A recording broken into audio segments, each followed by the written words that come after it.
Thank you for coming in. The Columbian is pleased to welcome candidates for Port of Vancouver Commission from District 1. Don Orange and Kris Greene, thank you both for coming in. A couple of housekeeping things. I'm Greg Jane, the editorial page editor, and I believe you've met the other members of the editorial board. Reporter Damian Passanti is sitting in. He won't be asking questions here, but might want to speak with you after this meeting. And just so you know, we are hopefully streaming this on Facebook Live, and we're working out the technology. But because of that, please make sure you speak loudly and clearly. And we'll see how that works. It's the first time we've tried it with an editorial board, so we might have some kinks to work out. But we definitely are videotaping this, and we'll post it unedited on our website. That we have a lot of practice doing, so hopefully we'll get that part right. So. Thanks for letting us be the guinea pigs on this. Yes, exactly. Yeah. Let's have some fun today. So I hope so. Hopefully we can have a good, robust discussion and keep it light. But anyway, so we will begin with some introductions. Take 1 to 2 minutes. Introduce yourselves, give a little bit of background, and explain why you are running for the Port Commission. And we'll start with Don. Sure. My name is Don Orange. I'm a small business owner in uptown Vancouver. Have lived in the Vancouver area for the second half of my life, which is about 30 years. My attention was drawn to, in particular, to local politics back in 2012 approximately, when the county commission went kind of interesting, shall we say. And I'd spent a number of years going to church with Don Benton, and he was appointed to be the environmental director. I'd known him fairly well, and I'd never known him to have any interest in anything like that. And so I was attending a lot of the county commission races, county commission discussions, and somebody came and told me that we were facing one of the biggest oil terminals in the country in Vancouver. And at first I thought it was something on a scale that was a little bit bigger than what they do out at Costco. And then came to learn from customers of mine that this thing was absolutely enormous and a threat to the Columbia and to Vancouver. And basically the meetings to discuss the issues at the port were at exactly the same time as the meetings to discuss the future of the county. And I'm also a busy small business owner, and I decided that I'd focus on what was going on at the port, and organized other small businesses to take a look at the issues at the port and the issues at the county were similar, in that we had issues of transparency in government. And the more that I learned, the more I learned that there were things that had gone on at the port that had led to the decision to bring this oil terminal to town that were not were not decided in a public and transparent way. And I've gotten more and more involved in it since then. Thank you. And Excuse me, I probably ran over. Oh, no, that's okay. No, yeah, don't worry about that. We aren't on a strict clock here, but we will be asking about transparency later. Certainly. Anyway, I'm sorry, Kris, and please introduce yourself. Thank you. My name is Kris Greene. I'm running for commissioner at the port. This is my first campaign, and I've been living here in Vancouver with my family, with my wife, for about 20 years. We live in East Vancouver over in Fisher's Landing. My children have all graduated or will be graduating from Union High School. Our youngest is a senior this year. She'll be also graduating from Clark College. I've been involved in a lot of different business associations, the Greater Vancouver Chamber of Commerce, Rotary. I ran the East Vancouver Business Association for a number of years, and have worked with the Columbian, in fact, on some fundraising programs that we did for our scholarship program, so through the East Vancouver Business Association. My business is in East Vancouver as well. I have a State Farm agency currently over on Mill Plain, just east of 205. Been with them for about 6 years. And prior to that, I'd been with another insurance company here locally. So I've been in the risk management business for almost 25 years throughout my career. About 5 years ago, Larry Smith had approached me about running for his seat that he was vacating on city council. And I've been interested in getting into politics probably for the last 5 to 10 years. It's another way for me to have an impactful and thoughtful way of providing, local family wage jobs to our community. And at that time, I was not ready to jump in. It was just a little bit too much for me to handle at that point because I had just started my own state farm agency. So this time around, Jerry Oliver and I were talking back in February, and he knew I was very interested in getting into the political scene here locally. So I took a look at it, talked it over with my wife, and I felt it was a great opportunity for me to work with other businesses, the general public, in bringing family wage jobs into the community. So I jumped in. I too have, like Don, some concerns about the oil terminal. I too have concerns about safety and protecting our environment. As Mr. Orange has stated, his concerns are very valid. And I think we have just a little bit different approach on how we should proceed as a community. Great, well, thank you. And so let's jump into that. Is it fair to characterize that you support the oil terminal? No, it's not fair. I believe I've been misquoted, and I hope we can clear that up today. I am for the process. The process is extremely important. Now, if the process completes and FSEC says this is the safest that they can make it, I'm not a scientist, and neither is Mr. Orange. We have to rely on our professional scientists, our engineers, as well as our public commentary to make those decisions. So if they come back and the governor comes back and they say this is safe, we should take advantage of the economic impact that this terminal will bring. And if they say it's not safe, then we should not do it, because we have to protect our environment.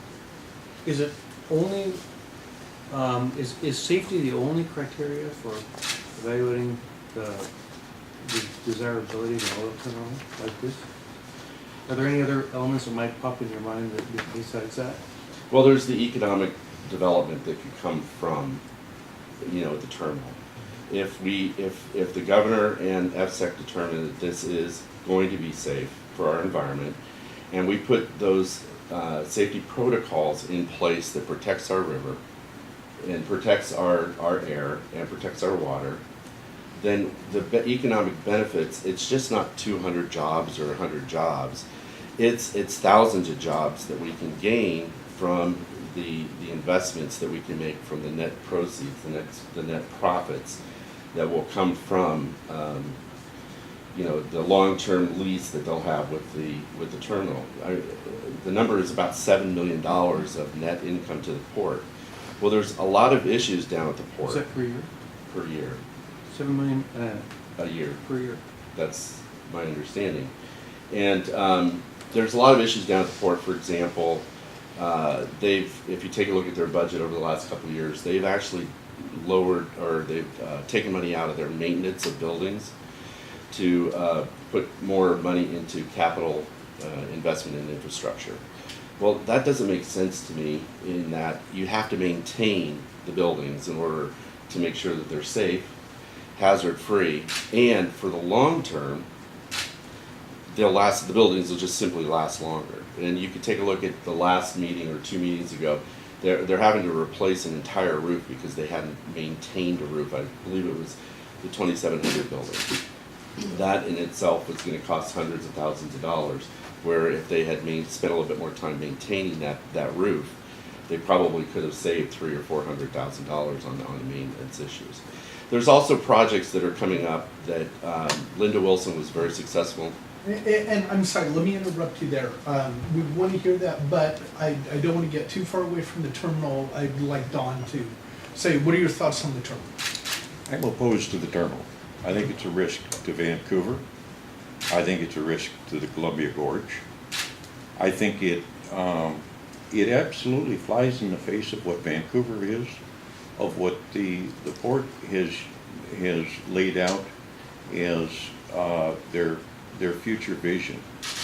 When the port talks about the oil terminal, they generally put it on the back page of their stuff because it is a threat to the waterfront development just south of here. The businesses in downtown Vancouver consider it a threat to our reputation and our brand as a city. The amount of oil to be moved through Vancouver is more than the amount used in the entire state of Washington and Oregon. This is to be put out onto we're supposed to be a terminal to put this out onto the Columbia River and then out onto the Pacific Ocean. Yeah, but as Chris said, shouldn't that be up to the state regulators who are trained and are looking at the details? I will tell you that our own fire department considers it unsafe. We are the people of the Columbia River. We are the people of Vancouver. I would also want to say out loud, this has not been Chris's position continuously. Chris sent an email to the port commissioners on the 7th of March, and he says, I support the oil terminal at the Port of Vancouver.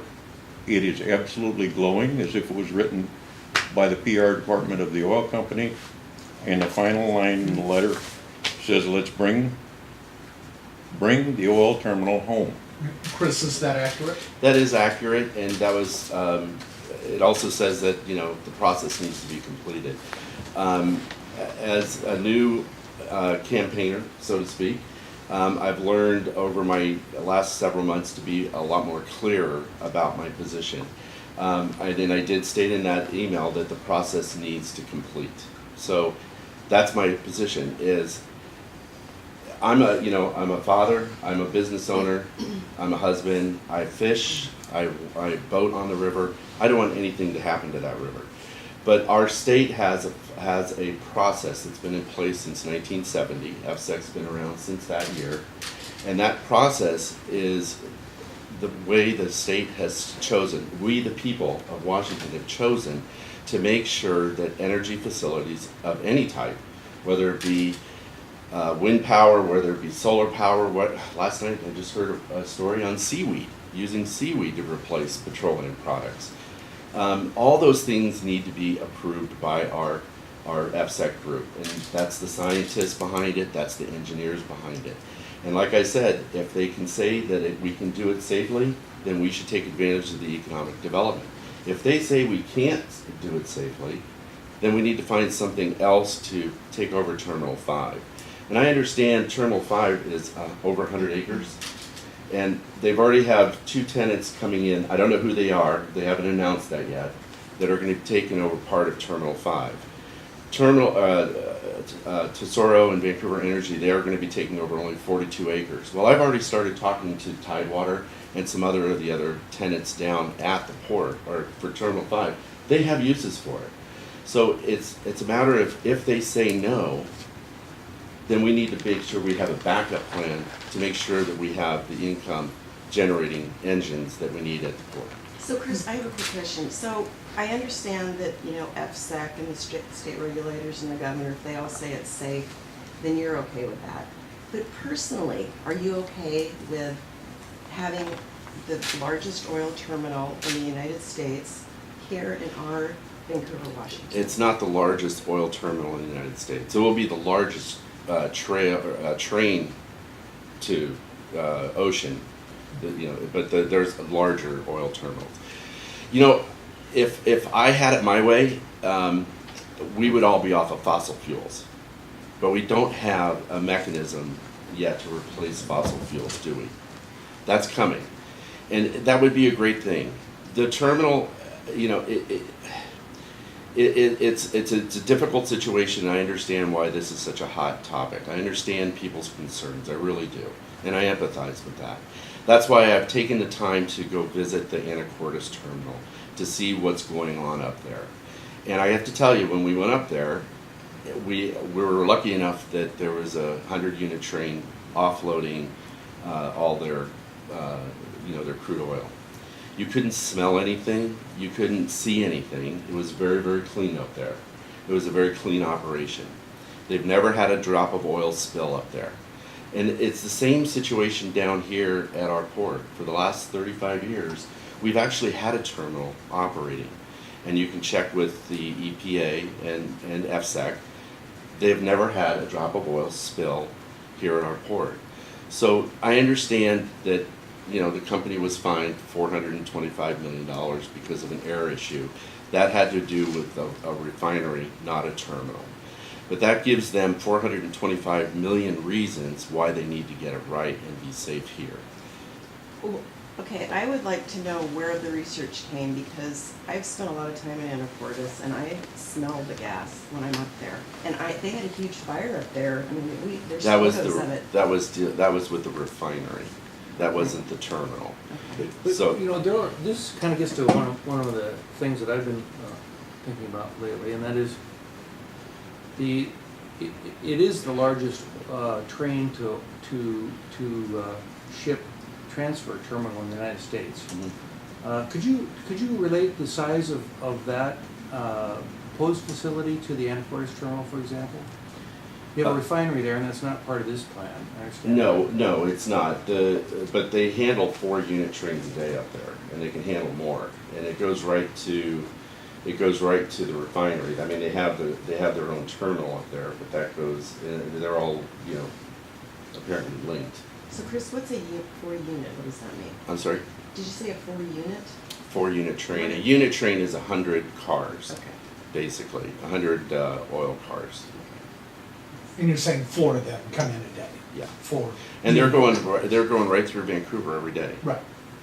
And the nice thing about it is that they have to slow down to 5 miles an hour as they go through the downtown corridor. That provides us a lot of safety here locally. Don, if we don't bring in the terminal, what should the port do with that space? Well, it should be pointed out, and Mr. Greene alluded to it. This is some of the most prime industrial space in Southwest Washington. It's amazing space. It's got incredible rail service. It's just off the Columbia River at a deep harbor. This facility can be used for roll-on, roll-off freight, which means cars, which means machinery like caterpillars and that sort of thing to be brought in off the rail and then loaded onto ships. This thing can be used for a grain terminal. This area can be used for this area can be used. One of the things that needs to be said is that the auto industry is changing. Where they make the cars, what kind of cars they're making, and so on. We're well known here for being absolutely amazing at moving Subarus. Can we move some other cars, either from the Midwest of the United States and out onto ships, or vice versa? This ground will be used. What I would say is, it hasn't been used as an oil terminal. It may be tied up in court for years. There's a few things that I'd like to point out. And one is that, yes, Mr. Greene on the 3rd of June went up to Anacortes to celebrate their place up there. As Mr. Campbell pointed out, 7 people that came to work, 5 men and 2 women that came to work in their cars and pickups, went home in body bags.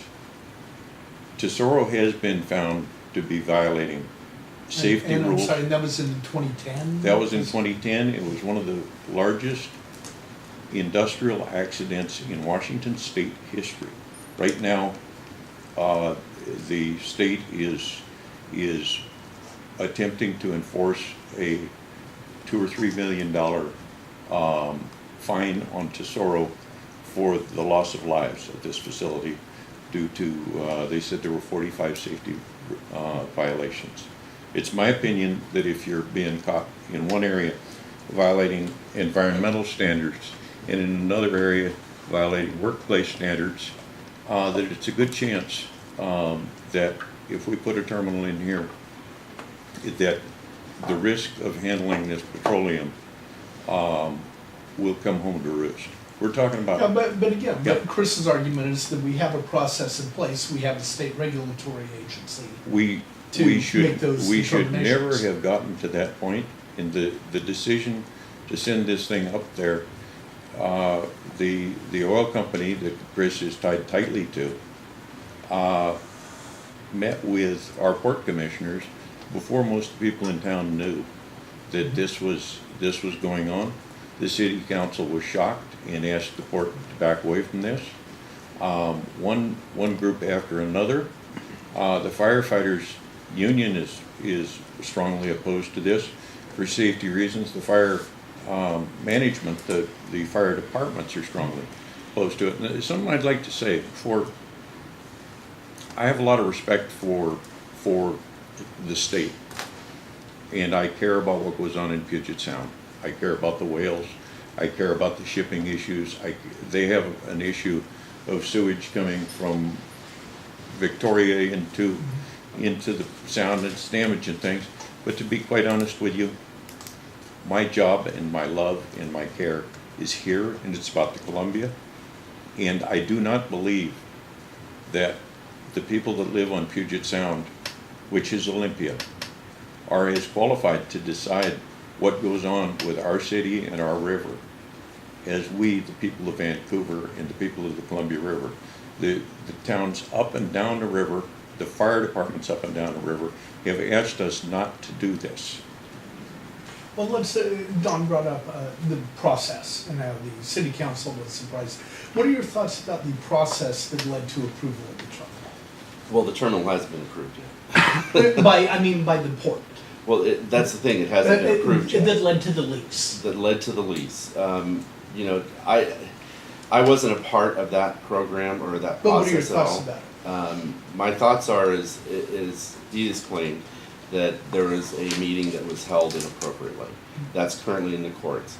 As a commissioner, I would never let myself get caught into that position. That's just, you know, I'm an open guy. I want to make sure we have open communications all the time, and I've said that many times. Do you think that those meetings were illegal? I think we need to wait and see what the courts say. Okay. I mean, that's why we have the lawsuits, that's why we have our courts. We have representation, local representation on the FSEC committee right now. So it's not just, you know, Olympia or Seattle folks that are gonna make the decision and recommend that to the governor. We have local people on that board that have input. And they've had, how many meetings have they held where people were able to do public testimony down here? 6? Are you For talking FSEC? about FSEC? FSEC committee. Yeah. I mean, they're But again, let's stay on the port commission. I want to know about, do you think they're transparent enough, and were they transparent enough through this process? they may not have been transparent for that one first meeting and a portion of that meeting, but they have been transparent on every other meeting. I mean, every meeting has been held out in public that I know of. I don't know of any other meeting other than that first, or that one meeting, and I don't even know if it was the first one that was held not in public. But they had advertised their meetings. You guys advertise it in the newspaper every time they have a meeting, and that's great. And you know, I think the first 4 or 5 meetings, the public didn't even go. But most recently, the county superior court said they need to provide more details on 7 executive session meetings. Or, Right. What are your thoughts on that? And it's in the courts, and that as soon as they make their determination, then we'll all know, won't we? You know, we'll all find out about that. You know, as a commissioner, I can't speak for what they have done in the past. I can tell you what I will do in the future. I will make sure that there are open doors, and we will not have any, you know, backroom deals, so to speak, is what I've heard people say. I will do the best job of making sure that people understand what's going on at the port. I will have open doors, I'll have open communications, and I'll answer questions openly. You said, as people say, does the terminal lease, does that strike you as a backroom deal? The terminal lease? The approval of the lease for the oil terminal by the port commissioners, would you characterize that as a backward deal? I would have to wait and see what the courts have to say about So that. you have no opinion? At this point, no, because it's still in the courts. Okay. Do you, go ahead. Don, what do you think about transparency on the commission? I think we have a serious problem. And I think everything from finance to safety should be discussed, and it should be put out here in front of people before we have meetings with the corporations behind closed doors. Mr. Greene points out that the court has said there were 7 meetings that need to be aired out.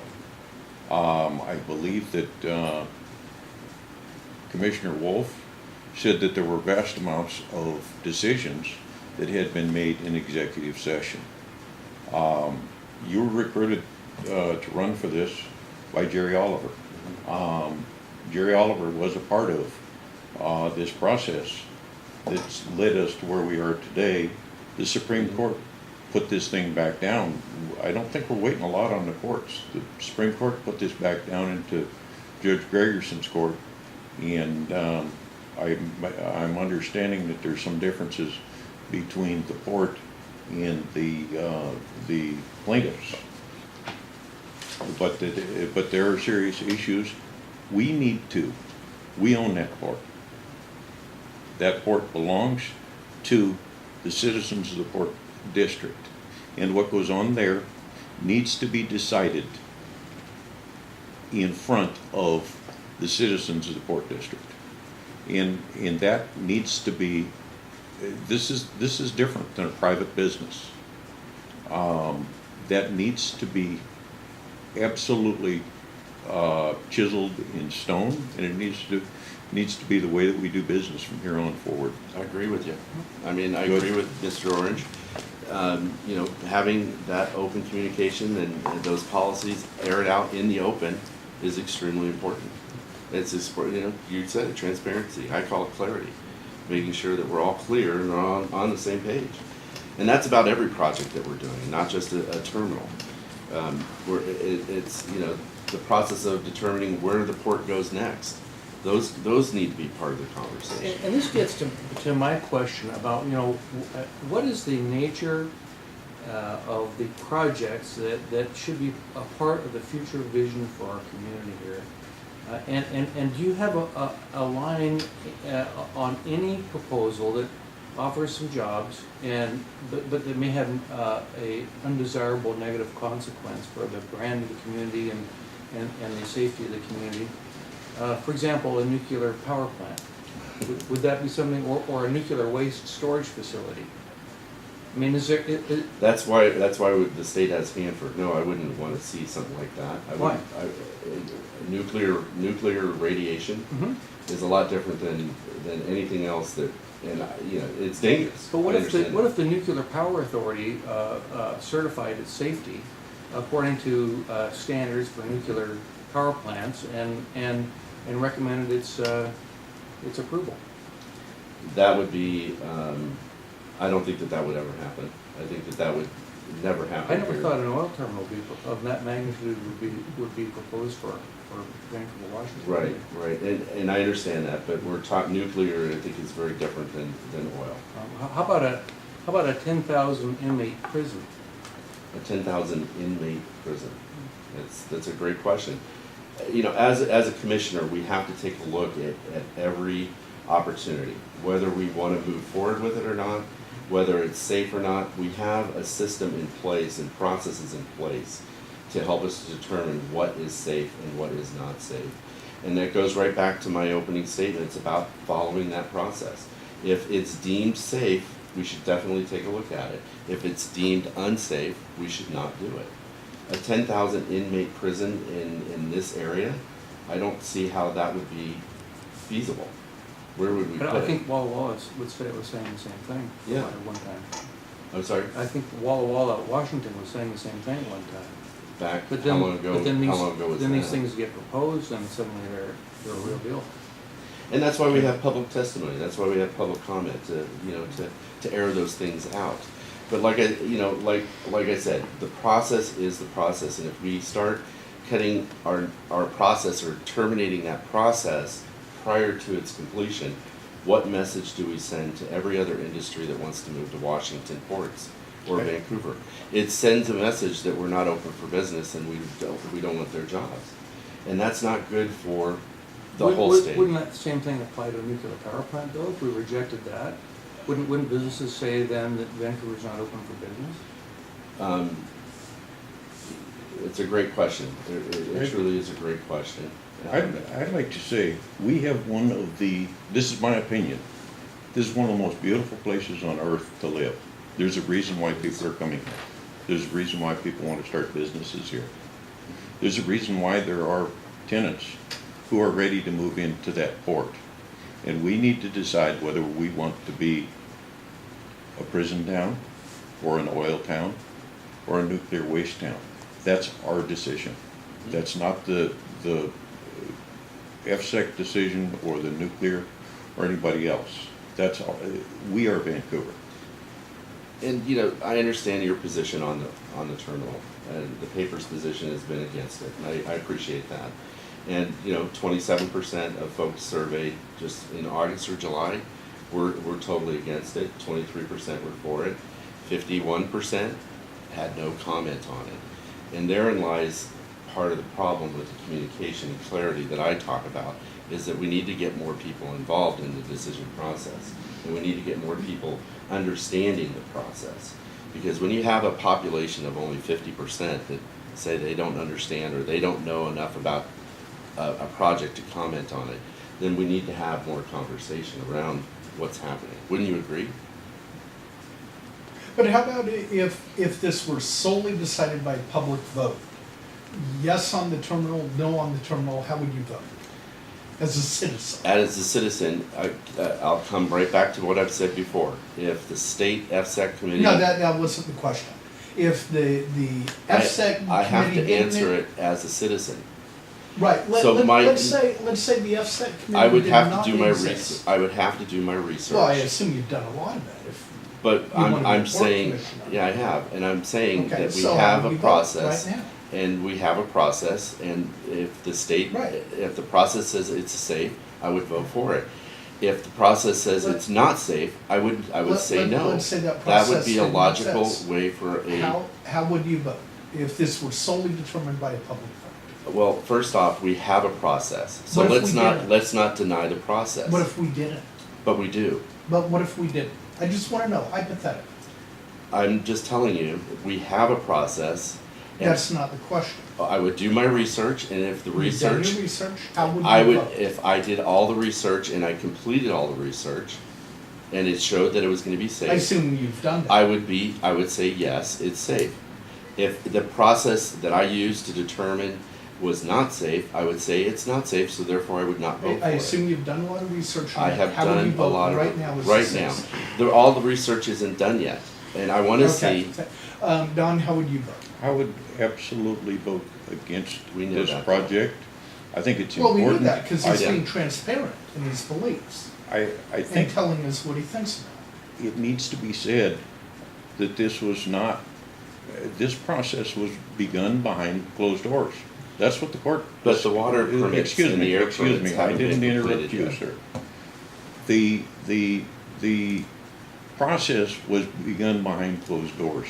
The people did not know this was going on. The Vancouver City Council didn't have a chance to weigh in on it until later. This isn't, the process is tainted. it. And let's switch gears on that. Don, earlier you mentioned this is, you mentioned the citizens of District 1.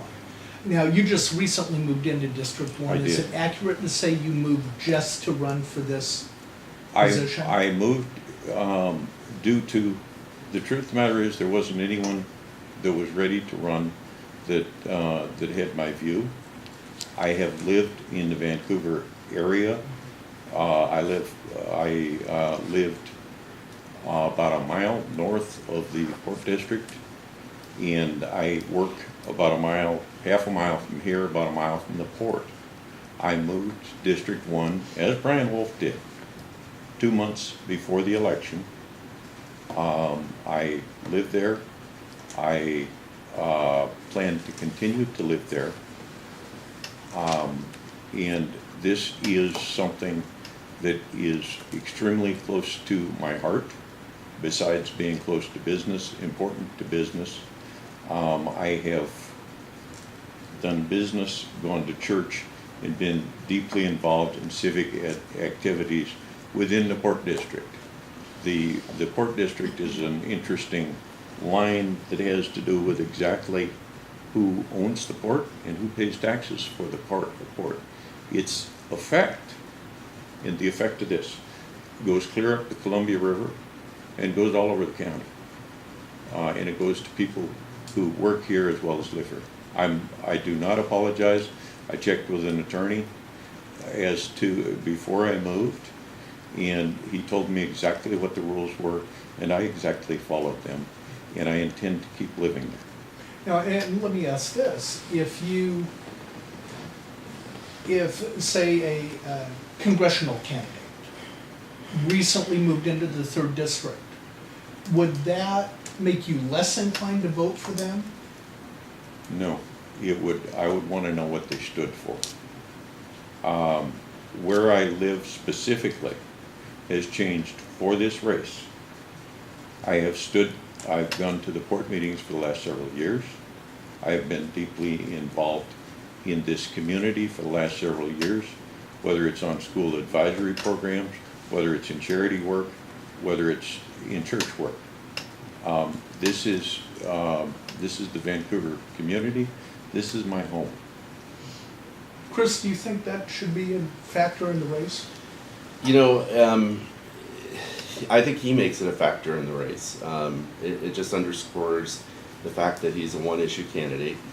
He's concerned about the terminal, which, you know, I understand. My intentions of being a commissioner here in the Port of Vancouver is multifaceted. I've already proposed 2 different projects that I think will benefit our community tremendously, bringing thousands of jobs. I think if you take a look at the Linda Wilson law, I mentioned this a little bit ago, that just was enacted by Governor Inslee. It allows us to develop properties near rail lines. The Chalachi Prairie line up to about Battleground is prime agricultural, or not prime, it's agricultural land that can be converted to light industrial, high-tech type industrial development. And I believe that if the port could spearhead that and partner with local developers, we could develop a lot of new space for companies that are high-tech, green companies, light industrial that can utilize the rail line. I've already started talking with Burlington Northern, the Clark County Rail Association about this. I know Julie Anderson did a beautiful piece on it just a couple of weeks ago. But it's those types of development that can come out of the port that we need to take a look at. That alone, I think, will bring in about 3,500 family wage jobs if we can do that. And those are the types of developments that we need to look at, not only on port property but off port property. And if we have the income coming into the port, which we can and will, then those projects can be developed fairly quickly. Right now, today, in our county, we have a 99.4% occupancy rate for companies wanting to move here that are looking for anywhere from about 3,000 up to about 25,000 square feet. Well, for me, that's a serious deficiency. That's a serious issue for future growth in our community. Where are our children going to work? Well, I personally want my kids to grow up here with their kids and keeping our kids locally. But if we don't have the job base, we don't attract those companies to this area, we're not going to have that continuous growth. And even when the economy turns, it's going to turn bad for a lot more people if we don't have those development. That development is critical. I've also proposed that we take a look. You want to make people mad? Build a huge destination, a beautiful destination, and then don't provide any parking. We have a serious problem down at Terminal 1 and the waterfront parking, or the waterfront project the city's doing. It is going to be phenomenal. But there's going to be an issue with parking. 60% of the folks that go down there are going to have an issue with parking. It's going to be really, really bad. And if we don't take care of that situation today, think about what it's going to be like 20 years down the road or 10 years down the road. So I propose that we build 2 parking structures on the north and south side of the rail berm. That will bring some jobs, great, but it also provide, you know, additional parking for local businesses that are going to pop up down there. They're going to have residents down there. That there are only 60% of the condos are going to have 1 parking space.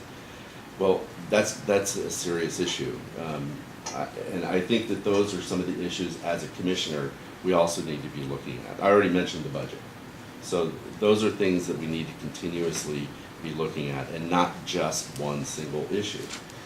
I mean, it would have been great if you folks or the other side could have done a better job of recruiting somebody out of District 1, but unfortunately there just wasn't anybody available that was interested enough to run. So Excuse me, I am interested enough to run. yeah, I do live in District 1. I would like to point out that I have advocated since the beginning of my campaign developing land beyond the borders of the port, and specifically most of the ground that is within the port district, that it goes out along the Chalachi Prairie Railroad, is much of it is already zoned light industrial. It wasn't zoned light industrial by this latest piece of legislation. It's been there. There's also light industrial land that we should be looking at, and various of my supporters have asked that the port look at developing on the east side of the interstate bridge. There's also light industrial land that could be developed by the port, and they have the authority. That's out on the eastern side of the port district. There's not enough light industrial land in this county. The port also needs to be building buildings. I talk to people. I've got a friend of mine that's got a tire warehouse over on Jansen Beach. I says, "Why are you there?" And he basically said, because there's inertia, but also there isn't a facility for him to put a warehouse in here with 20,000 square feet. The point that he makes, that the port needs to be building on port property and also look at things to develop light industrial land. One of the, besides providing jobs in Clark County to keep people from having to cross the bridge and pay Oregon taxes and everything else that's involved and damages the community. One of the great things is that when I pay taxes at my business, I don't send any kids to school, but I'm paying school tax. And when you develop industrial land, when you develop $1 million facility and the ownership has to pay the taxes on that, it helps to make our schools stronger. I'm told that Camas has one of the better experiences in that because they have a lot of industrial land. We need to develop it. We need to create jobs in this county. And the thing that I will say, if I am a one issue candidate, which I absolutely challenge, I will say that you are absolutely a one issue candidate and that your candidacy is paid for by that one issue people. My campaign has raised $80,000 from 400 or 500 people, most all of them from Clark County. Mr. Greene has raised $80,000 specifically from the oil company. And that's accurate, isn't it? that is accurate. I believe. How much have you raised total? Total of about 130. Okay, so I believe 75,000 from Tesoro, Correct. 5,000 from Vancouver Energy. Yeah, Okay, I wanted to make sure I had that straight. So then about 50,000 from elsewhere. that's correct. So, okay. If you were a voter, would that concern you at all? It would, you know, I'm not going to shy away from that question. It's a great question. Yeah, I would, and it's actually a problem for my campaign. But I'm not in their pocket. I'm my own man. I mean, we're looking at a port commission job that pays $600 a month. There's a lot of benefit of having that money come in. You know, running campaigns are very expensive, and I wanted to be transparent. I wanted to have that money up front. I didn't want to have to wait until the last day to get that money, and we wanted to make sure that people knew that we were serious about running a great campaign. And as you know, it is very expensive and to get my word out. And that's, you know, I hope all my supporters and donors give more money, and I'm sure they will. And I'm sure, you know, you'll get more money from your supporters too. And we'll see, you know, in 2 years when we have another campaign for commissioner, what the landscape will look like when it comes out. So, Tell me a little bit more about your vision for Terminal 1 redevelopment, and specifically, Kris, you mentioned that parking at the Vancouver waterfront, the private part of the development, is going to be constrained, and so you would like to see that on port property. The City of Vancouver's experience has been that parking garages need to be subsidized from the taxpayers. Would you be in favor then of the port district subsidizing the parking for the private development at the waterfront? Is that your position, and what else would you like to see at the terminal? the port has you know, some of the best ratings as far as bonding is concerned. So yeah, they could certainly bond out the development of that project. But I think it needs to be a partnership, a private and government partnership. I think the city and the port need to partner on that, because if you take a look at downtown parking right now, it is especially on the weekends, it's a difficult situation that we're faced with, and it's only going to get worse. Because we're building a beautiful city. It's a great destination. People are going to want to come here all the time, and the population's growing. We're bringing in more businesses. It just makes sense that we address up the parking situation, especially at Terminal 1 and especially at the waterfront, sooner, now, while we're still in the development stage of those properties. That will impact our community for generations to come. Building something down there that will be able to accommodate all the people that want to come down. It's going to be beautiful. Warehouse 23, when they transform that, it's going to be a wonderful marketplace. It's going to be a marketplace that people are going to want to come to on a regular basis. So I think that, you know, as we explore those things, you know, the bonding issue is a great way a great tool to do it. There's other things that we could take a look at, I'm sure, as the commission explores that, and as the port and the city explore the importance of that. Would it be the port district's role to subsidize the cost of the parking then, or does the parking need to pay for itself? That's a great question, and I don't know the answer to that right at this time. And you know, as we explore the options, I think that is something that we can have great communication with the general public and with the stakeholders at hand. If I could come in on that, I am not interested in the port borrowing money to build parking lots. That is not the kind of jobs that we're talking about as family wage jobs. The port needs to be investing in facilities that will generate jobs for people in parking garages. Do not generate a lot of jobs. The issues down at Terminal 1 and at the privately held, the Graymore facility, the issues relative to parking, traffic, and transit are going to be challenging. We have an issue down at the port that many of the people down there, as a matter of fact, just almost entirely, you have to have a car to work at the port. And because transit is weak, and transit's weak down there, and if we get more cars and more garages, we still haven't addressed the lack of infrastructure of road. It's sitting right there next to the I-5 bridge. The lack of infrastructure of road. The other thing is, as we're talking about this,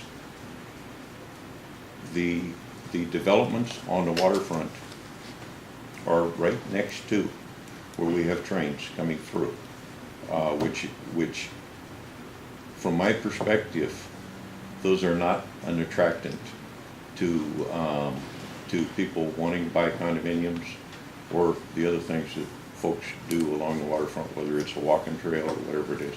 People buy condominiums all over the country near railways. Take a look at New York, Chicago, that's all there. If there's no parking, all the businesses that come to the port or Terminal 1 and the waterfront, where are they gonna go? The jobs that you're talking about, there's lots of jobs that will be created by a parking structure. And the ongoing effect of having parking will have, the community going down there more often because it's easy to get to. So I think that argument is negative on the terminal, or on the Terminal 1 and the waterfront. We need to have parking down there. That's going to attract people down there. That will support those jobs that are going to be created down there. And that's very, very important for generations to come. They're talking not only about putting condos and hotels down there, but office space. Well, if there's no parking or very little parking for the employees, then where's the parking going to be for the people who want to go to the restaurants that are going to be down there, or the shops that are down there? So if I was a business owner and I knew that there wasn't going to be any parking down there, I would avoid it. I wouldn't go down there. Again, if you want to make people mad, don't provide parking for a destination. That's going to frustrate a lot of people, and it will create jobs, and it'll bring jobs because you have a convenience of the location. I mean, I've been in retail for a long time. Before I was in the insurance business, I was in retail, and if you don't make it convenient for people, they won't show up. They won't come back, and that's not good for business anywhere. Now, you mentioned that people in big cities everywhere, there are people who live close to train tracks. But do you think if the terminal was built and the number of oil trains increases, would that make those condos down there less attractive, or do you not think it would have any of that? I don't think it would have that much of an effect. I'm sure it would have some effect, but if you build the 2 parking garages that I'm talking about, that increases our safety corridor down there, all right? And it also will hide the trains from coming through. The city spent millions of dollars with BNSF, somewhere in the neighborhood of $230 million, to move those train trestles so they could develop the Terminal 1 and the waterfront. They moved them in such a way as to provide access to that waterfront. I mean, we can't eliminate the rail. It's there. It's been there for over 100 years. Vancouver's been a railroad town forever, and it will continue to be a railroad town forever. But having, like I said, building those parking structures will add that safety feature, that safety corridor of downtown. So you don't have buildings or businesses or condos right next to the berm. You have parking structures next to the berm. And you build them high enough that it blocks the view of all the trains that are coming through. And go ahead. No? I had a clarifying question about safety. Earlier you said that the trains slow down when they come to Vancouver. So where exactly do they slow down, and then where do they speed up on their way out? Great question. It's my understanding that as soon as they hit the city limits, they're down to 15 miles an hour. Okay, And then, do you know where they built the new berm right across Columbia? Yeah. That new berm is where they have to slow down at 5 miles an hour, and then then on the north side, I think it's at the other end of just before they get to Ridgefield, and then they can resume The their oil speed. train, the trains are going 65 miles an hour all the way from the Vancouver city limits on the east side to, into the heart. I mean, I think it's right about. maybe they Yep. start slowing Every- down. They start slowing down in the gorge before they get to Washoe. Well, we used to live on the railroad tracks. Yeah. Up wherever. And those trains go 65 miles an hour right through that neighborhood. Right, and they've slowed down. That was something that the city and the port negotiated with BNSF. I That's my really understanding. like- I have a customer that lives right on the tracks, out on Evergreen Highway, and he says the trains are going by there at 45 miles an hour. I know at Leaser they are. Hmm? I know at Leaser, even at Leaser, they're still all the way up to Chelsea. They're going by it really fast. And there's a lot of homes in there. Well, I know Never heard that this I know that they suggestion. have to slow down, and I don't know exactly where they have to start slowing down, but they have to start slowing down because they have to get to 15 miles an hour before that berm. and then they're at 5 miles an hour at the berm. And it takes a while. And it takes a while. I mean, you just can't slow a train down from Right. 60 to 5 like that. Okay, real quick, tell me something that you don't like about the oil terminal proposal. Well, that's a great question. You know, I don't like how long it's taken to go through this Sure. process. It has really divided the community in a lot of ways, and that's a sad situation that we find ourselves in. And as a commissioner, I will do my best to rekindle and rebuild those relationships very, very much. I still haven't seen the impact of the water and the air quality, and that's one of the reasons why I didn't have an answer for you before. We don't have all the information. So, you know, talking with some of the tenants at the port, their one concern is the number of train cars coming through, and that needs to be mitigated still. And you know, if we get the terminal, that needs to be mitigated sooner than later. So that would be one area that I would be, you know, not liking about the process that they've gone through, or the procedures. Thank you. Don, tell me something you do like about the terminal proposal. I think it drew the attention of the electorate. A lot of people did not know we had a port. I still talk to people that do not know we have a port, or did not know until they knew that there was an oil terminal coming. I want to see people involved in our city, in our port, in our school districts, and the impact of the decision of a port commission that was not paid close attention to is dramatic, and I think people need to pay close attention. In Washington, we have democratically elected port commissioners, and that's a special benefit. That would be my. Okay, give us your final pitch. Tell the voters why they should support you, and please mention any endorsements that are notable. Chris, we'll let you go Okay. first. Well, first off, I want to thank you all for having me in today. It's good to see you both and meeting all of you.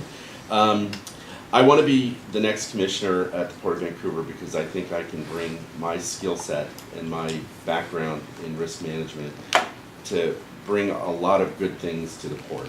I've talked about some of the land development that I want to do. I talked about some of the projects that I want to support. I also want to work with the unions on an educational program. I want to share a little bit of a story, if I might. My son, who just graduated from Union High School, was very interested in going away to college, or going to college, but wasn't ready to go away. So he decided to take his first semester at Clark College, and he really quickly found that it really wasn't his cup of tea. So he took a semester off and was starting to look at skilled labor jobs. So he enrolled in the welding program. As I've gotten to know the folks down at the port and the unions, they have apprenticeship programs that had we known about it, we would have enrolled him in those programs because they're phenomenal. Not only do they pay the apprentice $22.50 an hour, but they also provide 4 years of training and all the certification. It's a wonderful opportunity. So I've started talking with John Dieter and some other folks about developing an educational program, a mentorship program down at the port to all the high schools in the region. It's a great opportunity. So those are some of the things as a port commissioner I want to look into in getting people involved down at the port, because you're right, a lot of people don't know what's going on down at the port. I also want to make sure that we're communicating better, finding ways. If you take a look at their Facebook page, they have 900 likes. Well, we have 173,000 people in the Port District. They need to be opening up the doors as far as having better communication with our citizens in the Port District. So those are some things that I'm very interested in pursuing at the port, along with the development of family wage jobs. So people that have endorsed me, I'm really proud of the people that have endorsed me. It's from both sides, Democrat, Republican, unions. I even have a lot of people that have endorsed me, like Tim Levitt and Larry Smith, who who are opposed to the terminal, but they see and respect the process. They want to see that process go through too. Ann Rivers has endorsed me. There's plenty of people on the website. Arch Miller has endorsed me. Byron Hankey has endorsed me. Jerry Oliver has endorsed me. Brian Wolf will probably be announcing that on Monday.